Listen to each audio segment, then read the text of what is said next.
materia Doctrina del Hombre o Antropología Cristiana de nuestro seminario de Teología Sistemática.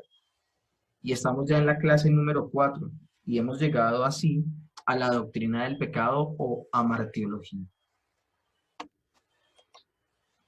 ¿Qué temas vamos a ver el día de hoy? Vamos a ver la definición de qué es pecado. Vamos a hablar de dónde vino el pecado. Vamos a hablar también acerca de heredamos la naturaleza pecaminosa de Adán, heredamos la culpa de Adán.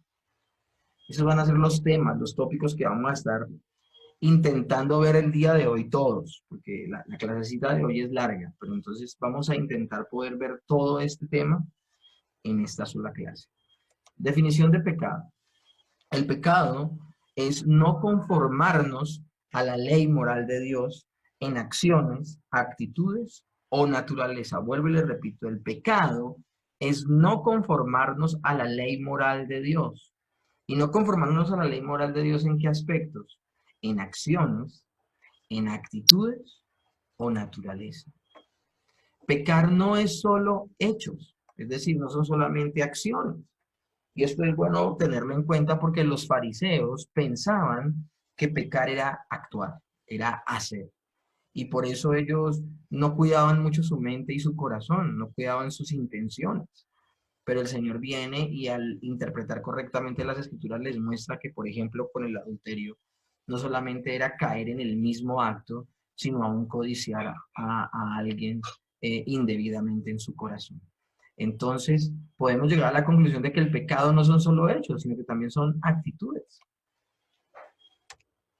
Éxodo 20:17 dice, no codiciarás la casa de tu prójimo, ni codiciarás la mujer de tu prójimo, ni su siervo, ni su criada, ni su buey, ni su asno, ni cosa alguna de tu prójimo. Y eso es impresionante, que esté desde el tiempo de la ley mosaica, el hecho de que el Señor le está hablando al pueblo y le está diciendo, hombre, cuide lo que desea en su corazón. Allá donde nadie lo ve, cuídese de tener las actitudes correctas. Y que esto lo haya perdido de vista el pueblo cuando vino el Señor y vivió en la carne. Mateo 5:28 dice, pero yo os digo que cualquiera que mira a una mujer para codiciarla, ya adulteró con ella en su corazón. Cuando hablamos entonces ahora de pecados por naturaleza, hablamos de esto. Nuestra esencia es pecaminosa. Está inclinada a ir en contra de lo establecido por Dios. Romanos 5:8 dice más, Dios muestra su amor para con nosotros, en que siendo aún pecadores, Cristo murió por nosotros. Y Efesios 2:3 dice, entre los cuales también nosotros vivimos en otro tiempo. Pablo le está hablando a los efesios que son creyentes, a los creyentes de Éfeso. Les dice, entre los cuales también todos nosotros vivimos en otro tiempo, en los deseos de nuestra carne, haciendo la voluntad de la carne y de los pensamientos, y éramos por naturaleza hijos de ira, lo mismo que los demás. El apóstol Pablo les está diciendo a los creyentes de Éfeso, ustedes en algún momento como yo fuimos incrédulos, fuimos no creyentes y estuvimos lejos de la voluntad de Dios, estuvimos lejos de pensar siquiera en nuestros corazones hacer lo correcto delante de Dios. La elección del yo como el fin supremo, lo cual constituye la antítesis del amor supremo a Dios.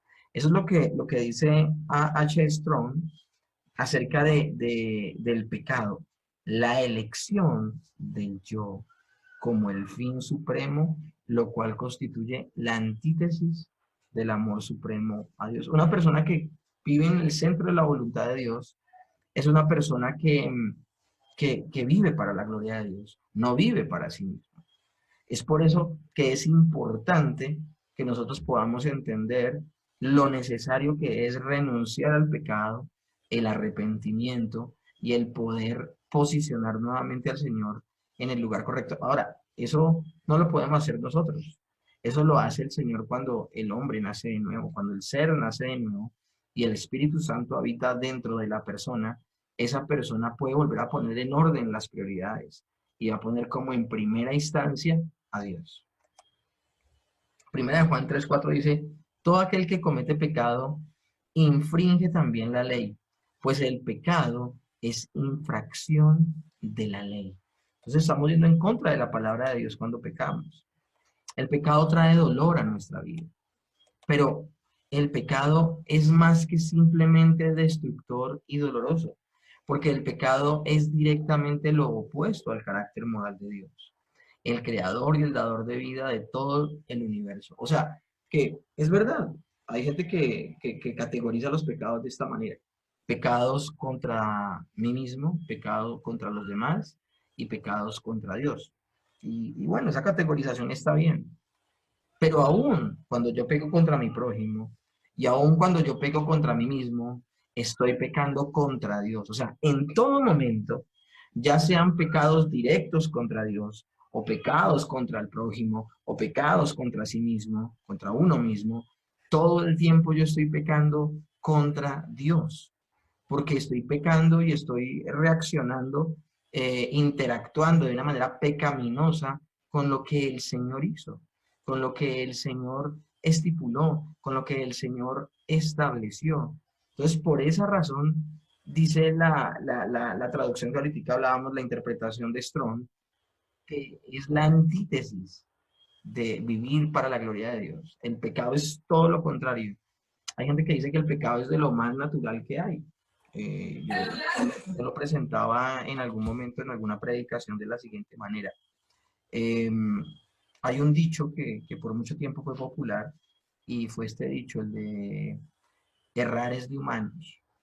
Y también en otras latitudes dicen pecar es de humanos. Los que no son muy creyentes dicen errar, los que son creyentes dicen pecar. Entonces el dicho dice, pecar es de humanos y perdonar es divino.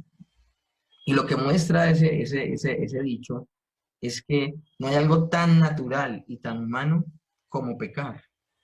Y no hay algo tan característico de Dios que perdonar al pecador, como si fuera parte esencial de Dios el perdón. Es decir, que si el Señor no perdonara a las personas que pecan, Él dejaría de alguna manera de ser Dios. Y los seres humanos, si no pecaran, dejarían de ser de alguna manera humanos para ser divinos. Eso es lo que dice ese dicho. Pecar es de humanos, o sea, no hay algo tan humano como pecar y no hay algo tan divino, tan característico de Dios como perdonar. Es decir, una persona demuestra su humanidad cuando peca y Dios muestra su divinidad cuando perdona. Pues tengo que decirles algo, este dicho está mal de cabo a rabo. Es un dicho que es terrible y se ha metido en la mente y en los corazones de las personas y aún se usa como excusa para pecar. Porque pues es que soy humano. Pero les tengo noticias.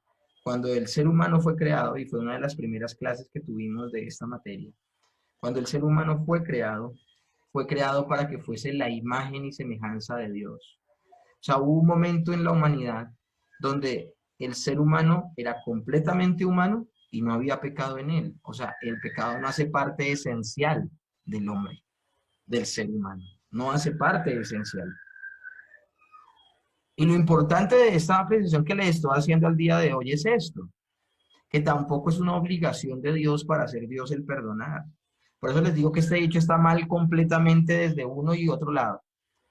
Pero entonces cuando hablamos de que el pecado entra en el hombre, corrompió de manera tan radical al hombre, lo corrompió de manera tan medular, entró tan profundamente en el hombre, que no hay una sola área del hombre que no haya sido afectada por el pecado. Entonces por esa la apreciación de que el pecado es más que simple destructor y dolor. El pecado es directamente lo opuesto al carácter moral de Dios. Una persona que peca se comporta de una manera, humanamente hablando, antinatural, porque el ser humano fue creado para ser la imagen de Dios. Y cuando una persona peca, no emula a Dios, no imita a Dios, no está haciendo la imagen correcta de Dios, sino que es una réplica contaminada de Dios. Tristemente. Ahora, como lo hablábamos en la primera clase, los seres humanos de alguna manera seguimos reflejando la imagen de Dios, pero de una manera muy distorsionada producto del pecado. El pecado, por eso, es directamente lo opuesto al carácter moral de Dios. Y ojalá nosotros nos saquemos de la cabeza que no hay algo tan humano como pecar, porque es todo lo contrario. El pecado es de las cosas más antinaturales que hay. El pecado es de las cosas más inhumanas que hay. Hablemos entonces del origen del pecado. El origen del pecado se halla en las criaturas morales que Dios creó. Dios estableció que el pecado entrara en el mundo, aunque no se deleita en ello, y estableció que entrara por medio de las decisiones voluntarias de las criaturas morales. Efesios 1:11 dice, del que hace todas las cosas según el designio de su voluntad. Y Daniel 4:35 dice, y él hace según su voluntad en el ejército del cielo y en los habitantes de la tierra, y no hay quien detenga su mano y le diga qué hace. Yo tengo que establecer algo aquí, y es, vuelvo a la diapositiva anterior, tengo que establecer algo. Con estos dos textos que acabamos de leer de Efesios y de Daniel, lo que estamos mostrando es que eh, el Señor está presente y fue el que decidió, de alguna manera, decidió, decretó que el pecado entrara. Pero, escucha, porque las palabras dice, Él hace según su voluntad y Él hace que todas las cosas ocurran según el designio de su voluntad. El origen del pecado se halla en las criaturas morales que Dios creó. Dios estableció en su decreto que el pecado entrara al mundo. Y aunque no se deleita en el pecado, no se deleita en ello, y estableció que entrara por medio de las decisiones voluntarias de las criaturas morales. Es decir, ningún ser humano ha sido obligado, y bueno, hablemos de ningún ser moral más bien, para incluir tanto a seres humanos como a ángeles. Ninguno de los seres morales han sido obligados a pecar. Dios no los coaccionó para pecar. Dios, dice la palabra de Dios, que Dios no tienta a nadie, sino que de su propia concupiscencia las personas han sido atraídas y seducidas. Voluntariamente las criaturas decidieron pecar. Ahora, como nada ocurre sin que el Señor se entere o lo permita o lo decrete, el, no podemos decir que solamente fue un acto de las decisiones humanas. Cuando los ángeles cayeron, ya el Señor lo sabía, de hecho lo había establecido, pero fue un acto voluntario de los ángeles. Cuando Adán y Eva cayeron, ya el Señor lo sabía porque lo había decretado, pero fueron Adán y Eva los que voluntariamente cayeron. Y si alguien al día de hoy, después de haber visto Doctrina de Dios, tiene problema con esto, o sea, si alguien está viendo esta clase y no ha visto el resto del seminario, primero que todo me extraña porque esto está limitado solamente a las personas que están inscritas al curso. Pero segundo, va a sorprenderte lo que te estoy diciendo porque no has visto muchas cosas del seminario. Pero las personas que ya han estado en el seminario, yo creo que no tienen problema con esto, no tienen problema con entender el decreto de Dios y la responsabilidad humana. Sí, Dios decretó que entrara el pecado, pero son las criaturas las que en su decisión voluntaria pecan. En verdad que el decreto eterno de Dios hizo segura la entrada del pecado en el mundo.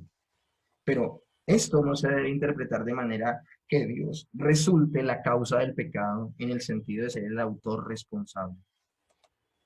A la luz de las Escrituras, seríamos blasfemos si dijéramos que Dios es el autor del pecado. Se lo dijo Luis Bergo. A la luz de las Escrituras, seríamos blasfemos si decimos que Dios es el autor del pecado. Hay personas que en su afán de defender a Dios dicen, no, es que Dios no sabía. Dios no estaba enterado del pecado. Él creó todas las cosas, todo él lo hizo perfecto. Y cuando cayó Satanás y cuando cayeron los demonios, él fue el primero sorprendido. Cuando cae Adán y cuando cae Eva fue un dolor terrible, pues porque él pensaba los mejores deseos con ellos. Sí, eso es verdad, él tenía los mejores deseos con ellos. Sí, es verdad, él creó perfectos a los ángeles. Fueron las criaturas morales las que decidieron pecar, pero a Dios no lo sorprendió. Y muchos de nosotros fuimos enseñados en esto que les estoy diciendo. Mire, yo por años, es decir, de 21 años que llevo de cristiano, 22 casi, 14, 15, yo me creí el cuento de que la cruz era el plan B de Dios. Yo pensaba que Dios había creado todo perfecto y estaba muy tranquilo en el jardín del Edén, pero por debajo de las naguas se le metió Satanás y tentó a Adán y a Eva y los hizo pecar y se arruinó todo y el Señor tuvo que sentarse a pensar un plan de salvación y reúne a los ángeles, reúne a Jesús, reúne al Espíritu Santo, reúne a todo el mundo y le pregunta a todos, ¿quién va a ir a salvar a mis hijos? Y que el único que levantó la mano fue el Señor. Ahora, ese cuentico que me metieron y esta fábula que cuentan en las iglesias, supuestamente esta historia sucede posterior a la caída. Y ahí no vemos un Dios que decreta, ahí vemos un Dios que reacciona. Un Dios que reacciona y si reacciona y no se entera de todo lo que ha sucedido, lo que sucederá, es un Dios que no es omnisciente, que no sabe todas las cosas. Y si no sabe todas las cosas, entonces está aprendiendo.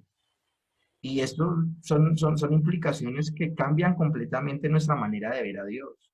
Por eso estas posturas son completamente incorrectas. Tanto por un lado, decir que Dios ignoraba que el pecado iba a entrar para de alguna manera defenderlo de que Él no es el autor del pecado. Pero si yo estoy dándoles esta interpretación que lo dice las escrituras, porque es que son las escrituras las que dicen que nada sucede sin el visto bueno de Dios, pues si nada sucede con el visto bueno de Dios, pues eso también incluye el pecado, algo tan categórico, algo tan trascendental, algo que afectó tanto no solamente a la humanidad, sino a toda la creación, como el Señor no se iba a haber enterado de antemano. De hecho, no solo se enteró, lo decretó. Pero el hecho de que el Señor decrete que el pecado entre sencillamente muestra un plan, un propósito de parte de Dios. Mas no quiere decir que el Señor sea el autor del pecado. Y nosotros lo hemos visto en las escrituras, que se habla de Satanás como padre de mentira. Se habla de Satanás como homicida desde el principio.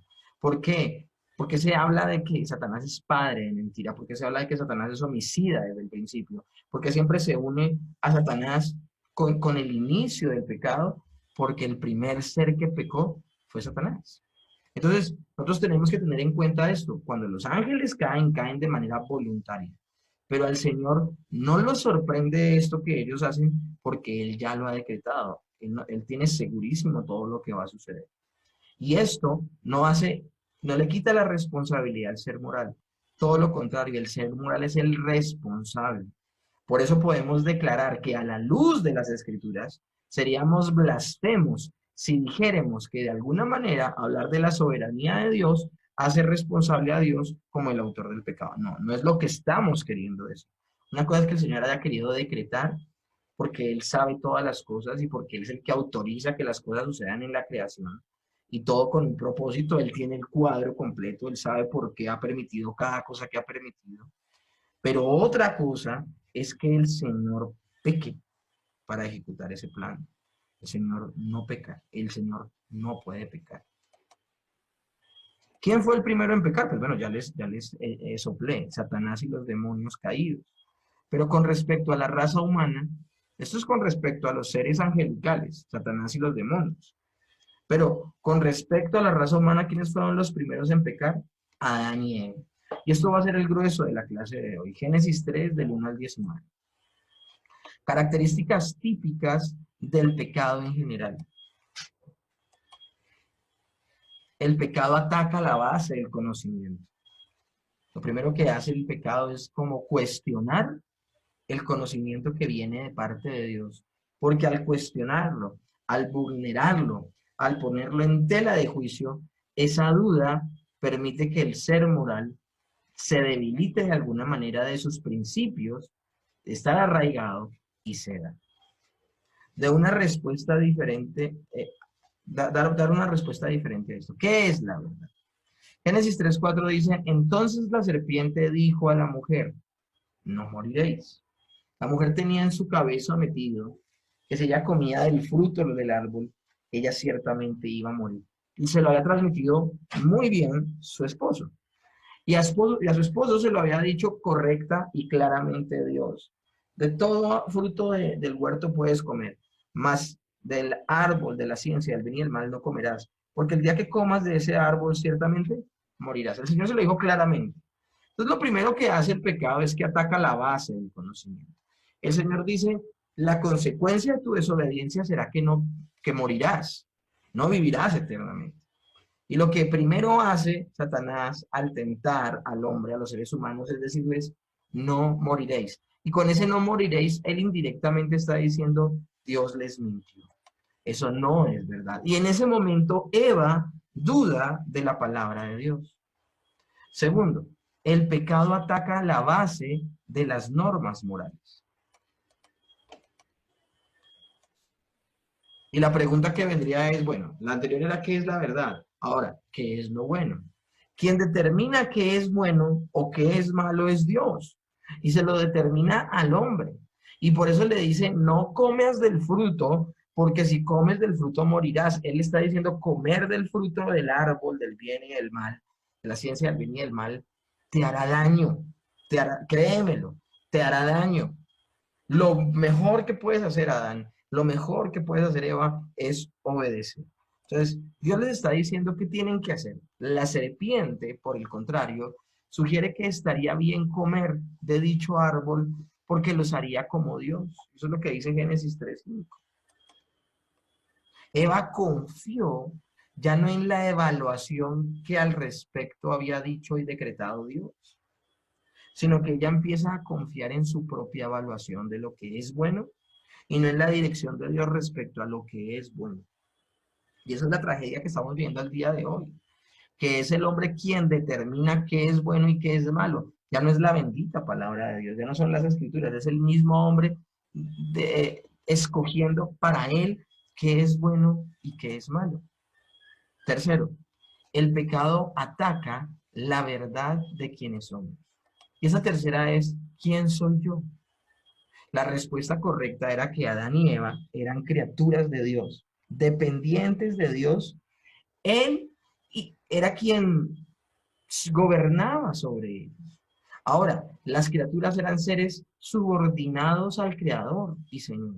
Eso es lo que somos. Y una clara concepción de quiénes somos nos permitirá relacionarnos correctamente con Dios. Pero lastimosamente, la serpiente atacó también esto. Pero Eva y luego Adán sucumbieron a la tentación de lo que les había dicho la serpiente. No morirán, sino que serán como dioses. En ese momento, ellos dejaron ya de verse como criaturas para verse como Dios. Entonces, miren lo que está haciendo el pecado y cómo esto es una manera, no podemos hablar así, porque es que esto no es algo sublime, es algo de crecimiento, sino cómo poco a poco es una escalera en declive. Cuarto punto, el pecado es irracional. No tenía sentido que Adán y Eva se rebelaran teniendo la expectativa de ser como Dios. Miren, no tiene ningún sentido. Aunque las personas a veces se convencen a sí mismas de que tienen buenas razones para pecar, cuando se examina a la fría luz de la verdad en el día del juicio, se verá en cada caso que el pecado en última instancia no tiene sentido. O sea, no hay ninguna buena razón para pecar. Vuelvo y le repito, el acto de pecar es el acto más incoherente que puede suceder en nuestras vidas. Ahora, esto suena muy bien, esto suena categórico en ese momento, pero ¿por qué nosotros seguimos cayendo en el pecado? ¿Y por qué conociendo la palabra de Dios, teniéndola frente a nuestros ojos, y tal vez no, muy seguramente como Adán, que era el hombre perfecto y entendía claramente la voluntad de Dios y tenía la mejor relación con Dios, así como puede un creyente al día de hoy tener una buena relación con Dios por la persona de Cristo y puede comprender su palabra y quiera caminar un camino de obediencia. ¿Por qué razón? Si es algo tan sin sentido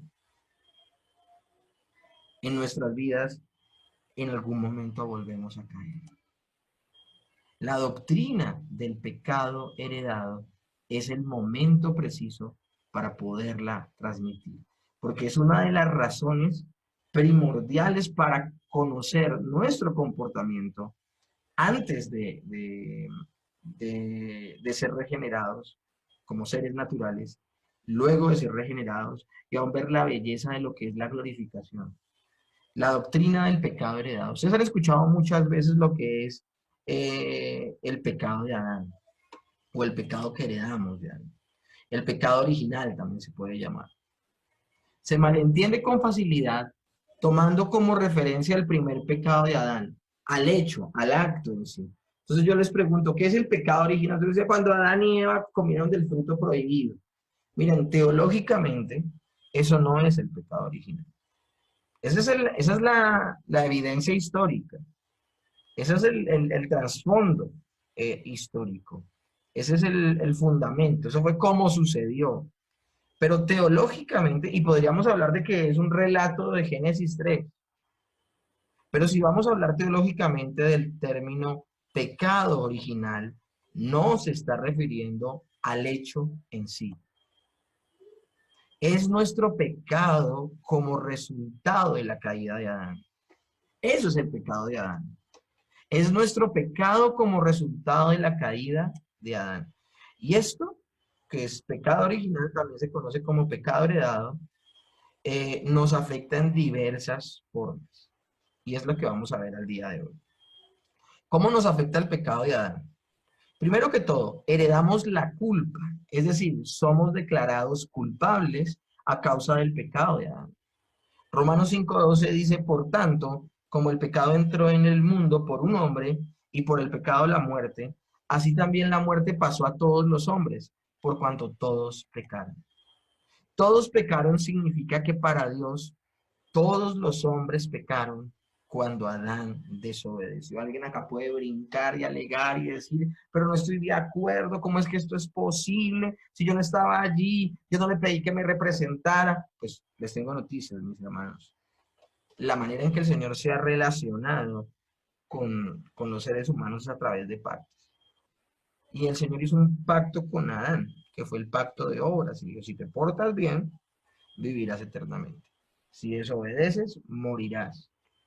Pero es que Adán no solamente es Adán y ya, porque Adán es tan repetido en el Nuevo Testamento, porque de hecho al Señor Jesucristo se le llama el postrer Adán, por una sencilla razón, mis hermanos, porque Adán era la cabeza federal de los seres humanos.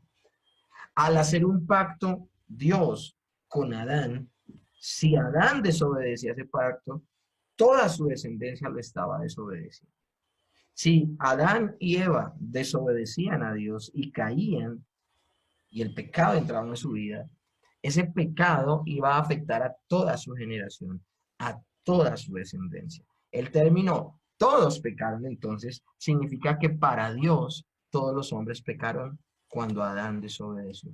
Romanos 5, del 13 al 14 dice, pues antes de la ley había pecado en el mundo, pero donde no hay ley no se inculpa de pecado como quien infringe la ley. No obstante, el reino de la muerte, desde Adán hasta Moisés, aunque en los que no pecaron a la manera de la transgresión de Adán, el cual es figura del que había de venir. Ustedes dirán, ¿y eso qué significa ese texto? Nos habla de que antes de que la ley de Moisés fuera establecida, la ley de Moisés estableció muchas cosas que eran pecado y que antes podríamos decirle que no habían sido como escritas, como que estaban mal. Pero igual, independientemente de que por ejemplo, en los 10 mandamientos estuviese no matarás, aunque no estaba escrito, el Señor dejó muy claro que estuvo muy mal lo que hizo Caín con Abel. La palabra de Dios nos muestra la desobediencia y empieza a mostrar muchos aspectos donde no había una ley escrita, pero el Señor ya estaba enseñándonos cosas que él veía con agrado y cosas que él veía con un total desagrado porque no lo representaba. Ahora, el texto dice, pues antes de la ley había pecado en el mundo, pero entonces ahí es donde yo les digo, ya había pecado, pero todavía no estaba escrita la ley. Y dice el apóstol Pablo, pero donde no hay ley, no se inculpa de pecado, como quien infringe la ley. Obvio, si no hay algo escrito que diga no lo hagas, cuando alguien lo haga, pues como porque lo van a acusar de hacerlo, ¿cierto? Entonces uno podría decir, bueno, y entonces todos los que pecaron hasta antes de los 10 mandamientos, ¿cómo sabían si estaban infringiendo o no la ley? ¿Cómo sabemos que estas personas evidentemente heredaron el pecado de Adán y estaban totalmente desaforados y pecando y pecando y pecando? Sencillo. Si es verdad que no había ley y por esa ley no se podía infringir algo que no existiera, entonces técnicamente la gente no estaba pecando. Miren lo que dice lo siguiente, porque lo siguiente es clave y nos va a dejar ver que sí, la gente estaba pecando a pesar de que no existiera ley. No obstante, reinó la muerte desde Adán hasta Moisés. ¿Eso qué significa? Que cada persona que nació desde Adán, comenzando que Adán creo que murió en 926 años, algo así. Desde Adán, Eva y de ahí en adelante todos los que nacieron hasta Moisés, aunque no había una ley escrita que describía esto es pecado, esto es pecado, esto es pecado, y la gente estaba pecando terriblemente porque en primera instancia el Señor acaba con todos los humanos que habían, menos con Noé y su familia, porque precisamente habían que pecado y su pecado llegaba, mejor dicho, a condiciones terribles. Sí, es verdad, la palabra de Dios todavía no se había escrito en los 10 mandamientos, no se había escrito Hechos capítulo 20, donde se describe la ley moral de Dios y donde decía no adulterarás. Pero ustedes miren el comportamiento de la gente de Sodoma y de Gomorra, totalmente desenfrenados al punto de que dejaban el uso natural del sexo opuesto para desenfrenarse en sus lujurias con el mismo sexo, para tener relaciones homosexuales. De hecho, por mucho tiempo el término homosexual era sinónimo de, de un término que era un gentilicio en principio, que es sodomita. Los sodomitas eran los habitantes de Sodoma, pero la gente de Sodoma llegó a ser tan mala y tan pervertida que se le puso el término sodomita, es decir, homosexual, a estas personas. Una cosa terrible, es una cosa espantosa. Hombre, pues no están infringiendo la ley porque no estaba escrito todavía no adulterarás. Ah, incorrecto. Estamos viendo cómo el Señor castiga el pecado aún de las personas que vivieron antes de Adán, antes de Moisés y antes de que la ley de Moisés fuera escrita, porque no obstante reinó la muerte desde Adán hasta Moisés. Aún en los que no pecaron a la manera de la transgresión de Adán, el cual es figura del que había de venir. Sí, estamos hablando de que no pecaron igual y su desobediencia no fue la misma ya. Pero estamos hablando de que ese desenfreno, esa tendencia a la maldad, sencillamente están dejando ver que la gente que nació después de Adán heredó el pecado original. Ahora, la gente que estaba diciendo, no estoy de acuerdo, yo no le dije a Adán que me representara, yo no estaba allí, no me pueden imputar a mí los pecados de Adán. Bueno, miren lo que dice Romanos 5, 18 al 19.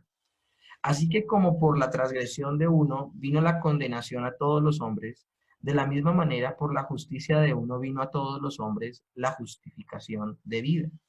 Porque así como por la desobediencia de un hombre los muchos fueron constituidos pecadores, así también por la obediencia de uno los muchos serán constituidos justos.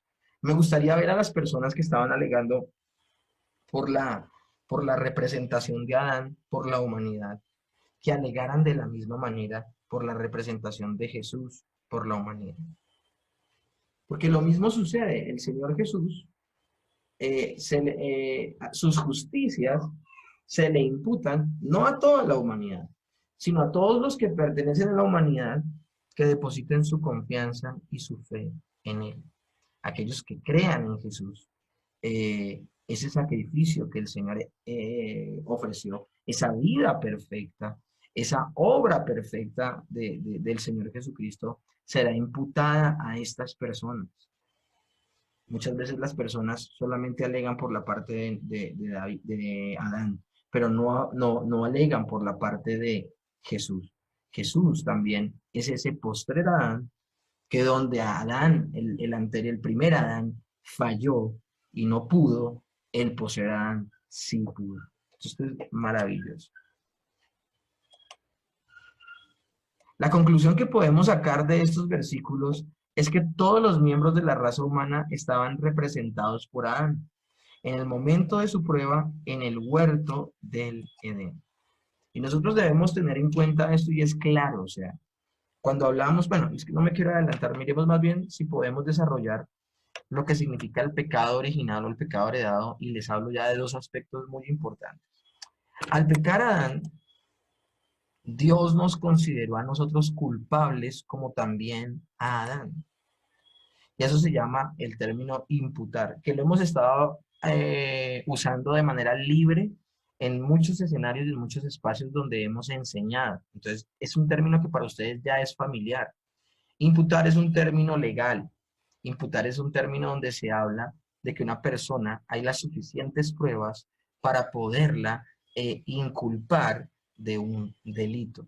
Y por esa imputación de cargos, aún, como dicen las noticias, en muchas oportunidades, cuando se le imputan cargos a un presunto delincuente, hay tantas pruebas sobre esos cargos que tiene el delincuente que se le puede privar de su libertad. Entonces, miren que este término legal tanto apunta como a la imputación del pecado de Adán sobre nosotros, como también a la imputación de las obras perfectas de Cristo sobre nosotros. Pero el día de hoy, solo quiero que nos quedemos con la parte de la imputación de los pecados de Adán a toda la raza humana. Entonces, estamos hablando que el primer aspecto del pecado heredado es que somos culpables. Ese es el primer aspecto, somos culpables. ¿Por qué? Por la imputación. Porque Adán era la cabeza federal, era el que nos representaba como seres humanos. Y aunque solo él pecó, en solo él toda la humanidad pecó. Entonces el primer aspecto que tenemos del pecado heredado, la próxima vez que les pregunte sobre el pecado heredado o el pecado original, ustedes no me van a decir, ay, sí, fue cuando Adán y Eva comieron de la manzana. No. Ustedes van a decir, sí, claro, el pecado heredado tiene dos aspectos. Y el pecado heredado es la condición en la que nacemos después de Adán. Y es una naturaleza culpable, como lo acabamos de explicar. Y segundo, también heredamos no solo la culpa, sino que heredamos la corrupción. Los seres humanos heredamos de Adán la corrupción, es decir, tenemos una naturaleza de pecado debido al pecado de Adán. Nosotros podemos demostrar que el Señor trató como culpables a todos los que vivieron antes de Moisés, que vivieron supuestamente sin una ley escrita, pero podemos mostrar que esta gente fue culpable del pecado de Adán por la siguiente razón, el texto que leíamos anteriormente. Cada uno de ellos murió. Por eso la Biblia dice, desde Adán hasta Moisés reinó la muerte. Si una persona en verdad no hubiese heredado el pecado de Adán, no moriría. Es que lo que pasa es que nosotros estamos tan acostumbrados a la muerte que pensamos que la muerte es de las cosas más naturales que hay. Y esto lo voy a hablar el domingo en la iglesia, por eso estoy un poquito familiarizado con el tema. Nosotros pensamos en términos de la muerte como lo más normal que hay. Ahora, entendiendo que a la mayoría de seres humanos nos da miedo la muerte y no tratamos de pensar en el asunto. Pero se ha convertido en algo muy cotidiano el ver morir personas. De hecho, las personas llegan a decir que la muerte hace parte natural de la vida. Y eso teológicamente, bíblicamente no es cierto. La muerte no hacía parte, escúchenme bien, del propósito que tenía Dios con el hombre. Si el hombre lograba agradar a Dios, iba a vivir eternamente. Ese era el propósito. Y de hecho, ese propósito se va a cumplir en la persona de Cristo. Cuando la persona de Cristo alcanza, cuando el Señor alcanza a un creyente, esta persona es restaurada, es redimida, y en el futuro, en la gloria, ya vivirá sin pecado y por esa razón vivirá eternamente. Entonces, cuando hablamos de que una de las señales de que la culpa la heredamos todos los seres humanos es que todos los seres humanos, tan pronto nacemos, sabemos que un día vamos a morir. Y vuelvo y le repito, no es un acto natural. Es algo terrible, es una consecuencia terrible producto de la caída del hombre y de su pecado. Esa muerte, eso que desde Adán hasta Moisés, antes de que estuviera escrita una ley moral, la gente muriera y otros nacieran, y que esos que nacieran envejecieran, enfermaran, o tuvieran un accidente y murieran, era la señal de que efectivamente Toda la raza humana había heredado el pecado de Adán, porque el Señor le dijo a Adán, ciertamente morirás. A un ser que había sido llamado para la eternidad, que había sido llamado para ser inmortal, esa persona un día desobedeció y por eso acogió y tuvo que responsabilizarse de las consecuencias de ese pecado que fue la muerte. Ahora, en segunda instancia, ¿qué otra cosa heredamos además de la culpa? Heredamos también una corrupción. Nuestra corrupción está en nuestro interior. Yo pregunto, ¿qué persona de las que está escuchando aquí hoy nunca ha mentido? O nunca se ha robado si sea un borrador pequeñito. Tan pequeñito fue lo que te robaste que ya ni te acuerdas y puedes llegar a pensar, yo nunca he robado, que difícilmente sucede. ¿Qué persona no ha tenido un mal pensamiento? ¿Qué persona no ha codiciado algo de alguien? Palabras más, palabras menos. Durante todo el tiempo de vida que has tenido, ¿en ningún momento te has visto tentado a pecar y efectivamente has pecado? Esa es una de las señales y es la segunda consecuencia de la caída de Adán que heredamos como descendientes de este hombre. Que nosotros tenemos una inclinación al pecado, somos débiles a la maldad. Salmo 51:5 dice, he aquí en maldad he sido formado y en pecado me concibió mi madre. Muchos dieron una interpretación incorrecta a este texto diciendo que David era un hijo ilegítimo y que si dice que en pecado me concibió mi madre es que ella le puso los cachos a Isaí y nació de manera ilegítima David y que por eso Isaí no lo amaba. Todo esto es hilar muy delgado porque toda esta información no nos la está dando el texto. Toda esta información no nos la da la historia de David. Toda esta información no la encontramos ni en primera y segunda de Samuel, ni en primera y segunda de Reyes. No la encontramos por ningún lado. Así queramos, no la encontramos. Ni en la vida, ni en la obra, ni en la muerte de David. ¿A qué se está refiriendo David? He aquí en maldad he sido formado y en pecado me concibió mi madre. Sencillamente está diciendo que desde que él nació era corrompido. Nosotros a veces, ayer me reuní con los padres y yo les hablaba a los padres varias cosas que estoy hablando en esta noche.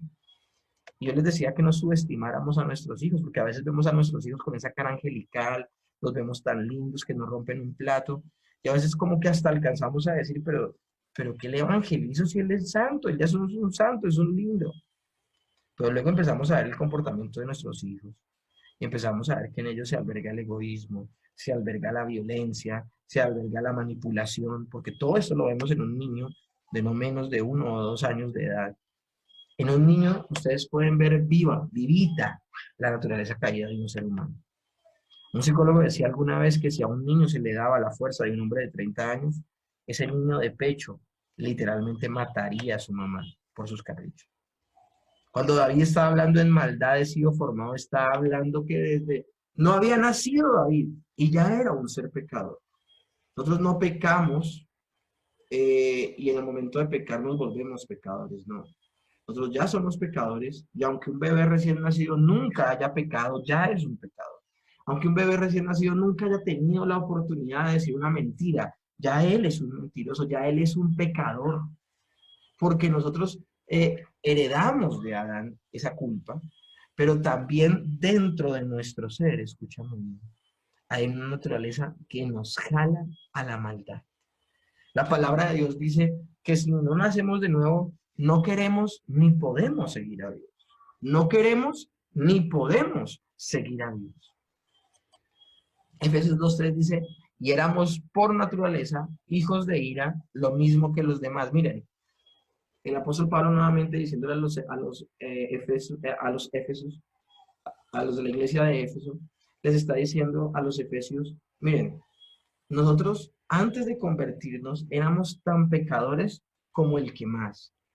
Y tanto era el pecado que había en nosotros y tanto el desagrado de Dios que la misma ira de Dios pudo haber caído sobre nosotros y consumirnos. Pero el Señor no lo hizo, fue por las obras de Cristo. Lo mismo que los demás. Todas las personas que nacen naturalmente con una inclinación por el pecado. En nuestra naturaleza carecemos totalmente de bien espiritual ante Dios. Nosotros no podemos pensar que hay algo bueno en nosotros y que eso algo bueno en nosotros, así sea muy pequeñito, así sea muy ínfimo, es lo que nos conduce a Dios. Eso sería algo terrible. terrible, terrible. Cuando hablamos de que el pecado entró en nuestra naturaleza y afectó totalmente nuestro ser a tal punto que no podemos rendirle ningún bien espiritual a Dios, esto quiere decir que que el pecado afectó nuestro intelecto, nuestras emociones, nuestros deseos, nuestro corazón, que es el centro de nuestros deseos y de la toma de decisiones. Afectó nuestras metas, nuestros motivos, nuestros cuerpos y también aún nuestra capacidad de pensar, de raciocinio. Todo esto afectó, todo esto fue afectado por el pecado. Todo. Nosotros veíamos semanas atrás en la dicotomía y en la tricotomía como esa premisa que tenía la tricotomía de que había una parte que no había caído del hombre era totalmente falsa. Cuando el hombre cae, cae completamente. Y la afectación del pecado sobre su vida es incalculable. Pues es tan incalculable en la afectación del pecado. Y cuando digo incalculable es que no se puede hablar de que hay un porcentaje que no haya sido afectado. Estamos hablando que el 100% del hombre fue afectado por el pecado y ese ser ya solo vive para sí. Romanos 7:18 dice, y yo sé que en mí, esto es, en mi carne, no mora el bien, porque el querer hacer el bien está en mí, pero el hacerlo. Una cosa increíble, o sea, de digerir, porque por toda la vida nos habían hablado a nosotros de que éramos los mejores, de que éramos, mejor dicho, hijos del rey y todo esto. Y yo sé que al comenzar esta materia yo les dije a ustedes que como reformados y como bíblicos muchas veces uno como predicador puede sonar como que enfatiza mucho en el pecado, pero en la primera clase enfatizamos de que nosotros podríamos proyectar, ahora que somos hijos de Dios y que hemos nacido de nuevo, podemos proyectar la imagen de Dios de nuevo.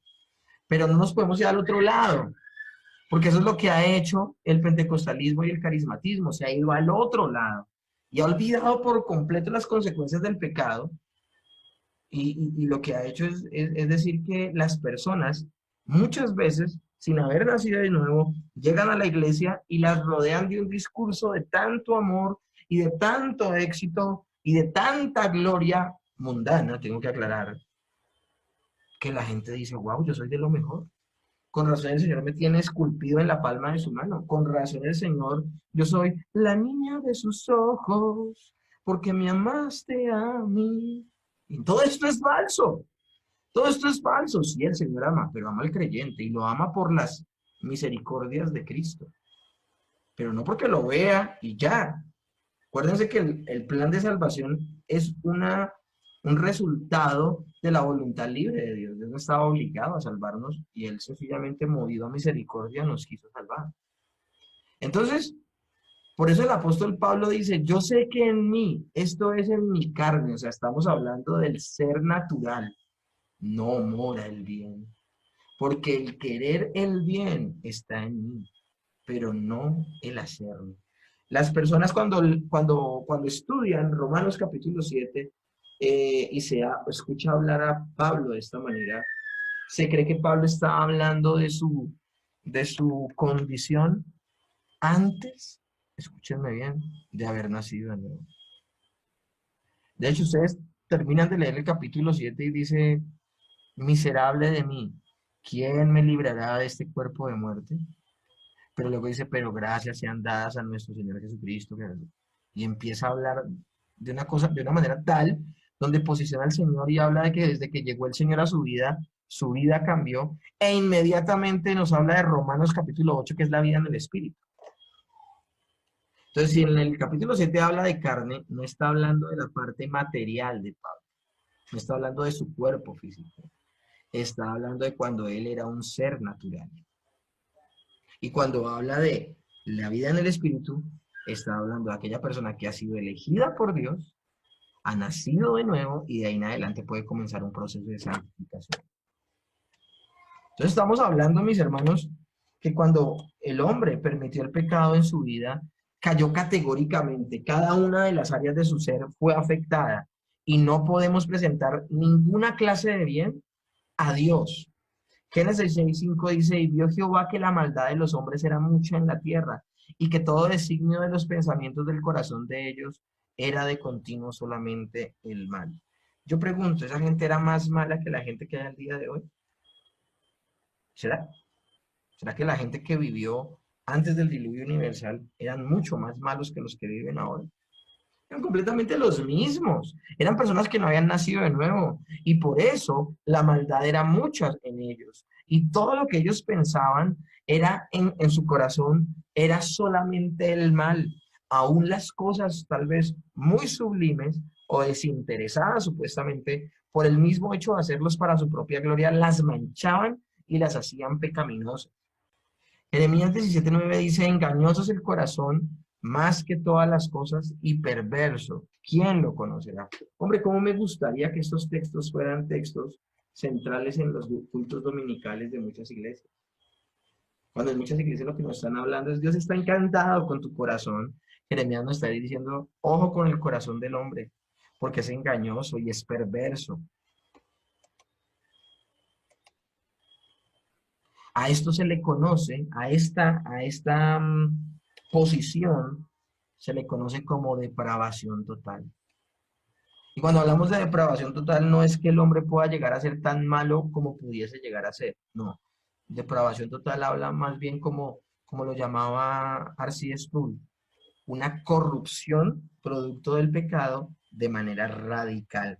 Es decir, el hombre fue contaminado del pecado hasta su mismo núcleo y por esa razón nada de lo que salga del hombre puede ser bueno, puede ser bueno. Entonces es muy importante que lo tengamos en cuenta. Esta corrupción no debe considerarse como una sustancia infundida en el ser ni como un cambio de sustancia. Si la sustancia del ser fuera pecaminosa, tendría que ser reemplazada por una sustancia nueva, de creación. Pero no hay lugar para esto, dice Luis Berco. Esto es muy importante entenderlo, porque es que hay muchas personas que al día de hoy piensan que el pecado es una sustancia. Y que, no sé, aún hay videos, hay un video que me gusta mucho, pero la única parte que no me gusta de ese video precisamente es eso, porque muestran en cómics, en caricaturas, bueno, más que en caricaturas como en manga, muestran a Jesús muriendo en la cruz. Pero está el pecador en una cruz, el pecador está en una cruz y se ve que está saliendo algo de él y lo que está saliendo de él está entrando en Jesús, pues representando en el video cómo el Señor tomó nuestro lugar. Pero teológicamente esa imagen está incorrecta, porque el pecado no es una sustancia, no es algo palpable, no es algo que se corrompió dentro de nosotros y que eso que se corrompió dentro de nosotros tiene que ser cambiado por otra cosa para ser limpio. De hecho, hay predicaciones al día de hoy que tocan temas como estos del ADN espiritual. ¿Cuál es tu ADN espiritual? Y la gente se enloquece por esa clase de temas. Pero pregunto yo, ¿eso tiene un asidero bíblico? Y esto viene de ideas aún más profundas. Hay gente que dice, no, la imposición de manos sale como una sustancia y se le transmite poder a las personas y esta persona queda con mayor poder y empieza a haber un poco de misticismo alrededor de las cosas. Y esto no es así. Esto no es así. El pecado no es una sustancia infundida en el ser que cambia al hombre, no. Acuérdense que el pecado, más que una sustancia, más que algo físico, el pecado es una actitud en contra de la ley de Dios. Eso es el pecado. Eso es el pecado. Y pues nosotros tenemos que tener en cuenta que nosotros, cuando somos limpios del pecado, no es que el Señor saque una sustancia y meta otra.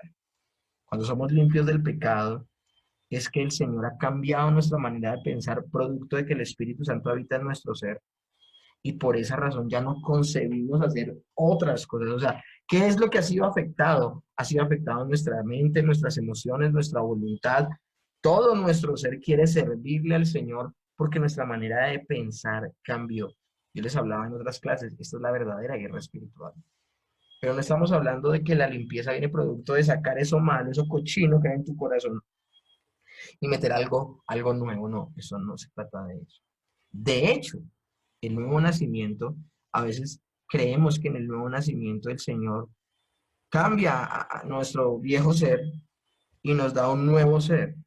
Cuando la Biblia dice revístanse del hombre nuevo y desechen el hombre viejo, no está hablando de que se quita una sustancia y se pone otra. Está hablando de que desechemos al hombre viejo está hablando de que todos los días debemos renunciar a nuestra naturaleza caída.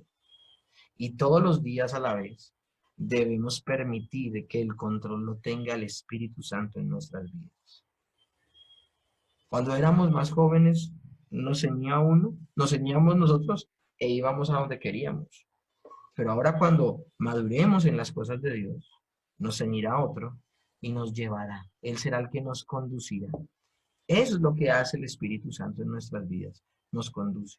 Pero nosotros debemos comprender que eso que heredamos de Adán, tanto la corrupción como la culpa, un aspecto es legal y otro aspecto es esa actitud y esa inclinación a lo malo que nos lleva a pecar. En nuestras acciones estamos totalmente incapacitados de hacer el bien delante de Dios y esto es importantísimo que lo tengamos en cuenta. Nosotros no tenemos la capacidad de agradar a Dios. Romanos 8:8 dice, y los que viven según la carne no pueden agradar a Dios. Es imposible. Y a nosotros no nos va a interesar las cosas del Espíritu si el Espíritu Santo primero no habita en nosotros. O sea que estamos perdidos. Y Juan 15:5, yo soy la vid, vosotros los pámpanos, el que permanece en mí y yo en él, este llevará fruto, porque separados de mí, nada podéis hacer. Aún, yo ayer hablaba con los padres y algún padre me podía decir, no, pero es que usted está diciendo que Dios obra en nuestra vida para que yo lo pueda buscar, pero es que yo lo que yo recuerdo es que desde muy pequeñito yo busqué de Dios. Ah, bueno, si tú desde muy pequeñito buscaste a Dios, eso quiere decir que Dios actuó en ti desde muy pequeñito. Porque así seas muy pequeñito o muy grande, si Dios no actúa en tu vida, tú nunca querrás saber de Dios nada. Porque si en nosotros no habita el Espíritu Santo, eso quiere decir que estamos separados de Dios. Y si estamos separados de Dios, nada podemos hacer. Si nosotros estamos separados de Dios, si el Espíritu Santo no habita en nuestro ser, no somos seres espirituales, no somos seres convertidos, no somos seres que han nacido de nuevo. Si solamente somos nuestros seres naturales, en nosotros no hay nada que pueda agradar a Dios. Y Hebreos 11:6 dice, pero sin fe es imposible agradar a Dios. Efesios 2, del 1 al 2 también dice, y Él os dio vida a vosotros cuando estabais muertos en vuestros delitos y pecados. Eso es importante entenderlo. ¿Cuándo actúa Jesús en nuestras vidas? Cuando estábamos muertos en nuestros delitos y pecados. No cuando estábamos súper bien. Isaías 64:6 dice, si bien todos nosotros somos como suciedad y todas nuestras justicias como trapos de inmundicia. Ese término trapos de inmundicia es bien categórico, ¿no? Porque los trapos de inmundicia eran las telitas que usaban las mujeres menstruosas para evitar pues un espectáculo en la calle, eran las toallas higiénicas de la antigüedad. Y está diciendo la palabra de Dios que nuestras justicias, o sea, miren cómo estamos de incapacitados cuando somos seres naturales y no hemos nacido de nuevo, cómo estamos de incapacitados de agradar a Dios. Si un ser natural que no ha nacido de nuevo, que no es un creyente, que no ha abrazado a Cristo, le regala un poco de casas a los pobres, o da un poco de su dinero para que les armen colegio a los niños que no tienen colegio, o es un buen boy scout de ayuda a pasar la viejita a la calle. Todas esas buenas obras de esta persona que es incrédula y está separada de Dios por ser un ser natural, esas buenas obras no agradan a Dios. De hecho, delante de Dios esas buenas obras son como una toalla higiénica. Ese es el lenguaje que habla las escrituras acerca de la incapacidad del ser humano. Nadie puede en su estado natural ir en pos de Dios. Pero es que yo insisto, desde pequeñito yo busqué a Dios, pues yo insisto en decirte que lo que pasó fue que desde muy temprana edad entonces Dios te buscó, te inquietó y por eso buscaste a Dios. Pero ningún ser natural, aquí no hay excepciones de nadie, ningún ser natural se preocupa por Dios. Y Juan 6:44 dice, ninguno puede venir a mí si el Padre que me envió no le trajere, y yo le resucitaré en el día posterior. ¿Qué más textos necesitamos ver? Ninguno puede venir a mí si el Padre que me envió no le trajere. Está diciendo, ninguno, sin el actuar de Dios en su vida, buscará y correrá detrás de Jesús. Y ya finalizando, pecados en la vida. Primero que todo, todos pecamos. Salmo 14:3. Todos se desviaron, a una se han corrompido. No hay quien haga lo bueno, no hay ni siquiera uno. El Salmo 143 también nos ilustra y no entres en juicio con tu siervo, porque no se justificará delante de ti ningún ser humano. Y Primera de Reyes 8:46, si pecaren contra ti, porque no hay hombre que no peque, la misma escritura no oculta que los seres humanos estamos en pecado de manera natural. Romanos 3 del 9 al 10, ya hemos demostrado que tanto los judíos como los gentiles están bajo el pecado. Así está escrito, no hay un solo justo, no hay ni siquiera uno. En las escrituras se habla en varias ocasiones de que todos estamos en la misma condición perdida. Romanos 3:23, pues todos han pecado y están privados de la gloria de Dios. Y Primera de Juan 1 del 8 al 10, si afirmamos que no tenemos pecado, nos engañamos a nosotros mismos y no tenemos la verdad. Si confesamos nuestro pecado, Dios, que es fiel y justo, nos lo perdonará y nos limpiará de toda maldad. Si afirmamos que no hemos pecado, lo hacemos pasar por mentiroso y su palabra no habita en nosotros. Entonces, nos estamos dando cuenta que la escritura está mostrando que la persona de manera natural nace muerta en delitos y pecados. Ahora, después de esta como reflexión, ¿son los infantes culpables antes de cometer pecados reales? Yo ya se los explicaba en varias oportunidades. Hay partes de las diapositivas que yo ya se las he enseñado. Salmo 51:5, volvemos a leerlo. Yo sé que soy malo de nacimiento, pecador me concibió mi madre. Eso es una nueva traducción, la nueva versión internacional, creo. La misma de en pecado me concibió mi madre.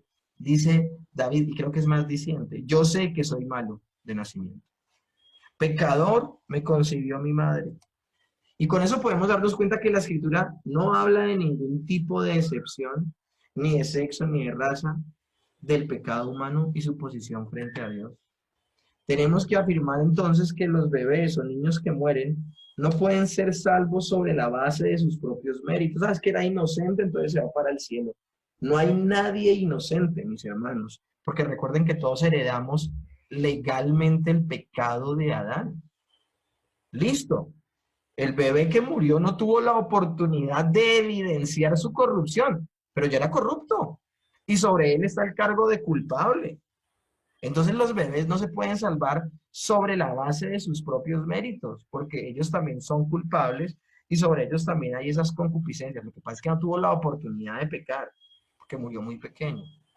No pueden ser salvos sobre la base de sus propios méritos, ni sobre la base de su propia justicia o inocencia, sino que deben ser por completo sobre la base de la obra redentora de Cristo y la obra de regeneración del Espíritu Santo dentro de ellos. O sea que aún si los bebés que murieron muy pequeñitos van al cielo, van no porque no cometieron pecado, van al cielo es por las obras perfectas de Cristo.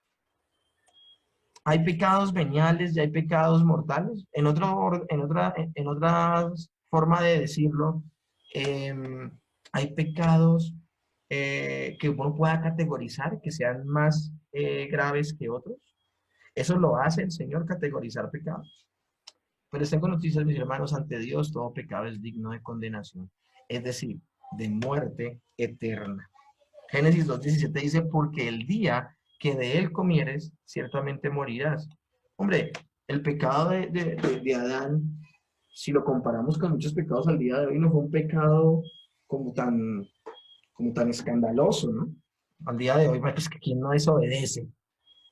Se hubiera matado en una mezquita a 35 personas, obvio, o sea, es malísimo, pero una desobediencia. Entonces, si nos estamos dando cuenta, el pecado de Adán, comparándolo a los pecados del día de hoy, podría sonar chiquitico, pero por ese pecado se perdió toda la humanidad. Por ese pecado se perdió toda la humanidad. Entonces, ¿quiénes somos nosotros para no ver la mentira como tan grave? O para ver de pronto esos pensamientos que tú permites en tu corazón, que son incorrectos, que son pecaminosos, como que no son tan graves porque la gente no lo ve. ¿De dónde acá? Santiago 2 del 10 al 11 dice, porque cualquiera que guardare toda la ley, pero ofendiere en un punto, se hace culpable de todos. Porque el que dijo no cometerás adulterio, también ha dicho no matarás.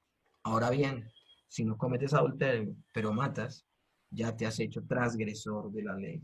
Nadie puede levantar la mano y decir que ha cumplido perfectamente la ley de Dios. Pero sencillamente nos deja en una condición de que somos pecadores. Primera de Juan 15, 16 al 17 dice, si alguno viere a su hermano cometer pecado que no sea de muerte, pedirá y Dios le dará vida. Esto es para los que cometen pecado que no sea de muerte. Hay pecados de muerte, por lo cual yo no digo que se pida. Toda injusticia es pecado, pero hay pecado y no de muerte. Estamos hablando de que el Señor no categoriza pecados, estamos hablando de que todos los pecados son igualmente de graves para Dios, pero la Escritura habla de un pecado de muerte, no hablando que es un pecado más grave que los demás, no, sencillamente está hablando de que es un pecado que no tiene perdón. Ustedes dirán en ese momento, ¿cómo así? Sí, dice, esto es para los que cometen pecado que no sea de muerte. Hay pecado de muerte por el cual yo no digo que se pida. Toda injusticia es pecado, pero hay pecado no de muerte. El apóstol Juan está hablando que todos los pecados que puede cometer el ser humano son pecados no de muerte. Es decir, está diciendo, aunque el pecado produce muerte, son pecados que pueden ser redimidos por el sacrificio de Cristo en la cruz del Calvario. Pero que hay un pecado en particular que no puede ser redimido, y es el pecado de muerte. ¿Cuál será ese pecado de muerte? ¿Cuál es el significado de la palabra muerte? Juan no está pensando en la muerte física, se está refiriendo a la muerte espiritual. ¿Quién es entonces el que comete el pecado que lleva a la muerte? El que comete el pecado que lleva a la muerte es el que rechaza a la persona de Jesús, como lo estaba haciendo los falsos maestros enseñando herejías acerca de él. Cuando el apóstol Juan está hablando del pecado de muerte, lo llama pecado de muerte, ¿saben por qué? Porque esa persona que está cayendo en esa posición de rechazar a Cristo, siendo Cristo la única persona que lo puede redimir, queda sin redención, queda sin salvación, queda sin la posibilidad de perdón, porque el perdón de pecados se halla en la persona de Cristo. Por eso ese pecado que cometen los falsos maestros, aquellos que enseñan herejías, aquellos que apartan del camino de la sana doctrina de las personas y que alejan a las personas de Jesucristo, las están alejando de su única salvación, de su única salvación. Ese es el pecado de muerte. ¿Y qué de los que han pecado por ignorancia? No, es que yo no sabía. Nosotros acabamos de hacer una reflexión maravillosa en el principio de la clase acerca de las personas que vivieron antes de la ley, desde Adán hasta Moisés, antes de que se escribieran los 10 mandamientos. Esa gente pudo haberse escudado en esto. Ay, pero ¿y si yo no sabía? Si yo no sabía. Levítico 5:17 dice, finalmente, si una persona pecare o hiciere alguna de todas aquellas cosas que por mandamiento de Jehová no se han de hacer, aún sin hacerlo a sabiendas, es culpable y llevarán su pecado. Hay personas que no sabían que robar estaba en los 10 mandamientos y era pecado delante de Dios, pero aún así robaban. Salmo 19:12 dice, ¿quién podrá entender sus propios errores? Líbrame de los que me son ocultos. E Isaías 1:3 al 4 dice, el buey conoce a su dueño, y el asno el pesebre de su señor. Israel no entiende, mi pueblo no tiene conocimiento. Oh gente pecadora, pueblo cargado de maldad, generación maligna, hijos depravados, dejaron a Jehová, provocaron a ir al santo de Israel, se volvieron atrás. Hay personas que dicen, no, es que yo ignoraba que eso estaba mal. Ignoraba que estaba mal. Si hay gente en este mundo, si hay latitudes de este mundo donde nunca llegaron los 10 mandamientos, entonces, ¿cómo podemos culparlos de lo que dicen los 10 mandamientos? Miren, les tengo noticias, mis hermanos. De hecho, esa excusa de que yo no sabía es re pésima, porque Dios ha puesto un testimonio en el corazón de las personas que se llama conciencia. El Señor ha grabado la ley moral en los corazones de las personas. Y esa conciencia en algún momento llega a estar tan cauterizada que ya no acusa sino excusa a las personas. Pero en general, en las personas, la conciencia le muestra a las personas cuando algo está mal. Lo que pasa es que las personas, aún sabiendo, a sabiendas de que las cosas están mal, las hacen. Acá lo interesante del asunto es esto. El Señor está hablando de que nosotros, si no conocían, bueno, las personas, si no conocían la ley de Dios, ¿son culpables? Sí, son culpables. El Código de Tránsito dice claramente que el hecho de que yo no conozca una ley no me exime de cumplirla. que pasé en vacaciones por Pereira y yo no sabía el horario de pico y placa y preciso mi carro cae en el pico y placa, me van a sancionar. Lo mínimo que yo debo hacer como viajero es poderme instruir y saber qué días de pico y placa hay en cada ciudad por la que voy a pasar para evitarme dolores de cabeza. A eso es a lo que se está refiriendo esta porción de la clase. Nosotros podemos decir que las personas que ignoraron eh, serán tratadas como inocentes. Pues hermanos, les digo una cosa, el que ignorantemente peca, se va a condenar es por ignorancia. Se va a condenar por ignorancia. Finalmente, ¿qué sucede cuando un cristiano peca? ¿Hay algo tal como pecar, que pecar? Nuestra situación legal ante Dios no cambia. Una persona que peca, miren, mas Dios muestra su amor para con nosotros en que siendo aún pecadores, Cristo murió por nosotros. Pues mucho más, estando ya justificados en su sangre, por él seremos salvos de la ira. Hay personas que dicen, no, es que yo he pecado ya siendo cristiano, yo creo que perdí mi salvación. Ese texto es que lo hacemos entonces. Dice que el Señor nos llama estando aún en nuestros delitos y pecados, y nos llamó para salvación. Y al llamarnos a salvación, hubo algo que vamos a ver más adelante, que se llama que el Señor nos adoptó. Y al adoptarnos el Señor, escúchenme bien, somos hijos suyos. Ahora, antes siendo enemigos, fuimos salvos por la obra de Cristo. Ahora mucho más siendo hijos, adoptados por el Señor, está ya mucho más justificados por la sangre de Cristo, seremos salvos. El Señor va a permanecer. El Señor, la obra que ha comenzado, la va a terminar. Pero entonces, este solo es un aspecto. Cuando una persona peca, cuando un creyente peca, ¿pierde la salvación? No, no la pierde. Pero nuestra justificación, que es ser declarados justos delante de Dios, no varía. Pero, mis hermanos, pero no nos podemos quedar solamente en esto. Nuestro compañerismo con Dios queda perturbado y nuestra vida cristiana afectada. Sí, es verdad, no dejamos de ser hijos de Dios, pero nuestro Padre estará altamente indignado con nuestro comportamiento y hasta nos disciplinará. Hebreos 12:6 dice, porque el Señor al que ama disciplina y azota a todo al que recibe por hijo. El Señor es tan hermoso que Él no permite que el pecado nos quite, nos robe la salvación, siendo ya creyentes. Por eso la Biblia dice, no hay condenación para los que están en Cristo Jesús. Nosotros ya fuimos salvos, fuimos salvados. El creyente ha sido salvado. Pero no por eso puede ser la excusa para seguir pecando. Porque aunque pequemos ya siendo creyentes y no perdamos la salvación, nuestra comunión con Dios sí se ve afectada. Sí se ve afectada. No entramos ya confiadamente al trono de la gracia para encontrar oportuno socorro. Y se ven algunas situaciones que son muy difíciles a la hora de tener comunión con Dios. No estamos perseverando en nuestro camino de la santificación. ¿Y qué hace muchas veces el Señor? Entra a disciplinarlos, a poder quitar con la espada de su palabra y de manera categórica aquellos aspectos en los cuales nos hemos resistido a cambiar. Y Apocalipsis 3:19 dice, yo reprendo y castigo a todos los que amo. Sé pues celoso y arrepiéntete. La Confesión Bautista de Londres de 1689 dice, Dios continúa perdonando los pecados de aquellos que son justificados. Y aunque ellos nunca puedan caer del estado de justificación, sin embargo pueden por sus pecados caer en el desagrado paternal de Dios. Miren, pueden haber creyentes que no pierden su salvación, pero sí desagradan a Dios con su comportamiento, aún siendo salvos. Y en esa condición no suelen recibir la restauración de la luz de su rostro, hasta que se humillen, confiesen su pecado, pidan perdón y renueven su fe y se arrepientan. Capítulo 11, párrafo 5. Salmo 32 del 3 al 5 dice, mientras callé se envejecieron mis huesos, en mi gemir todo el día, porque de día y de noche se agravó sobre mí tu mano. Se volvió mi verdor en sequedades de verano. Mi que pecado te declaré, no encubrí mi iniquidad, dije confesaré mis transgresiones a Jehová, y tú perdonaste la maldad de mi pecado. Esto demuestra, este texto, este salmo demuestra cómo una persona puede seguir siendo hija de Dios y estar viviendo en un tiempo de desagrado, donde desagrada terriblemente a Dios. De hecho, David es la muestra. David no dejó de ser hijo de Dios cuando cayó con Betsabé.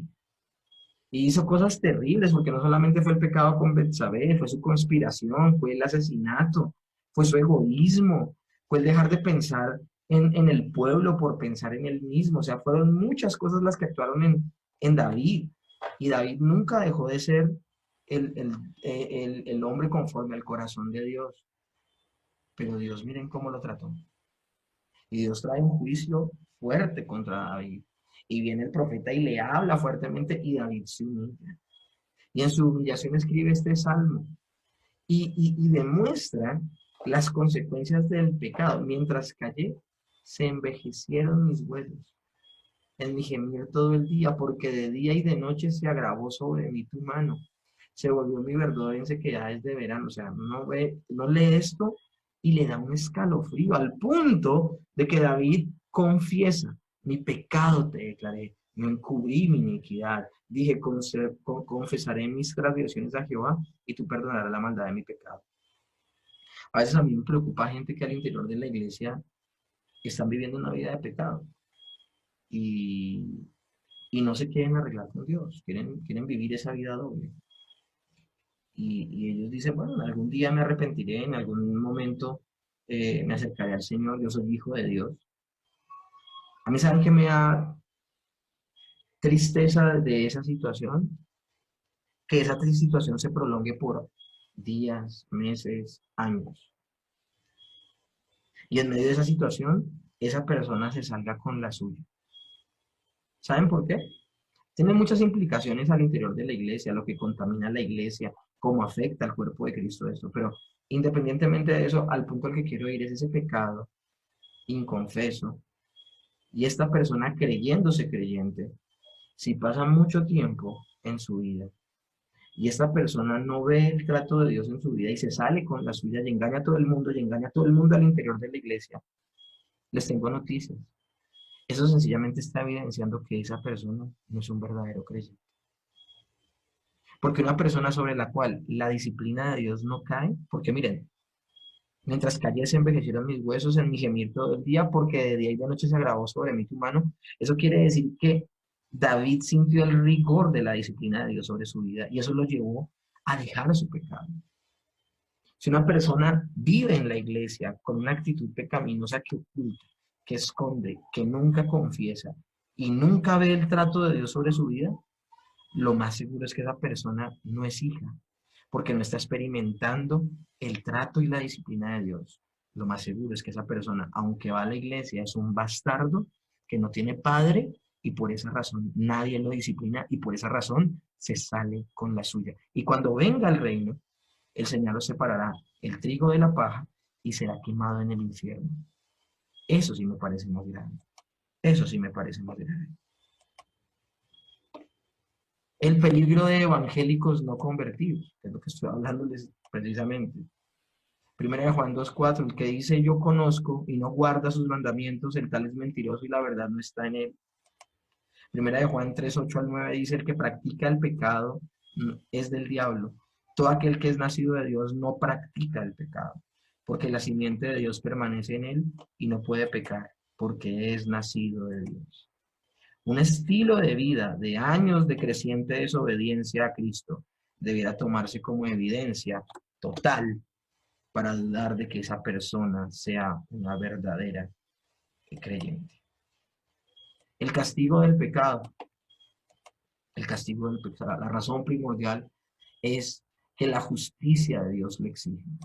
Dios exige un castigo. Romanos 3:25-26 dice a quien Dios puso como propiciación por medio de la fe en su sangre, para manifestar su justicia a causa de haber pasado por alto en su paciencia los pecados pasados, con la mira de manifestar en este tiempo su justicia, a fin de que Él sea justo y que Él justifique al que es de la fe de Jesús.